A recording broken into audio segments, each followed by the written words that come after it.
ကိုဝငါးလာနဲ့မိမိကိုတက်ပြီးမိမိရဲ့ရင်သွေးလေးကိုဖွေထုတ်ကာဥမာထောင်နှပ်ပြုတ်လုခံရတဲ့အမျိုးသမီး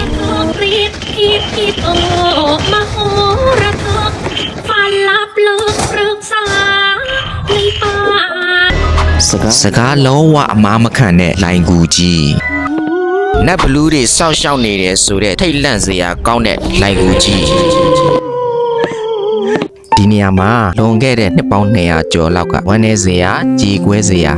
ဇက်လန်းလေးတစ်ခုရှိခဲ့ဖူးပါတယ်တကယ်ဖြစ်ရမှန်ဇက်လန်းပါဒီဇက်လန်းကိုမပြောပြခင်မှာပထမဦးဆုံးအနေနဲ့ကျွန်တော်ရောက်ရှိနေတဲ့ဘုံတော်ကြီးကျောင်းကိုမိတ်ဆက်ပေးခြင်းပါတယ်ဒီကျောင်းရဲ့ဒီနေရာကတော့ကမ်ချနဘူရီခရိုင်ထမကာမြို့မှာတည်ရှိတဲ့ဘုံတော်ကြီးကျောင်းပဲဖြစ်ပါတယ်ကျောင်းရဲ့အမည်နာမကတော့ Wat Ban Than လို့ခေါ်ပါတယ်ကမ်ချနဘူရီခရိုင်ထမောမြို့နယ်ခေါင်တော်ရဲ့ကြေးရွာမှာတည်ရှိတဲ့ဘုံတော်ကြီးကျောင်းပါဒီနေရာမှာလွန်ခဲ့တဲ့နှစ်ပေါင်း200ကျော်ကဖြစ်ပျက်ခဲ့တဲ့တကယ်ဖြစ်ရမှန်ဇက်လန်လေးတစ်ခုကိုပြောပြပါတော့မယ်ဇက်လန်ကိုမပြောပြခင်မှာကျေးဇူးပြုပြီးတော့ကျွန်တော်ရဲ့ page ကိုလည်း like and follow လေးတွေလုပ်ပေးသွားကြပါအောင်လို့မေတ္တာရက်ခံပါတယ်ခင်ဗျာဒီဇက်လန်ရဲ့ခေါင်းစဉ်ကတော့မဲ့ဘူးခိလို့လည်းခေါ်တယ်လို့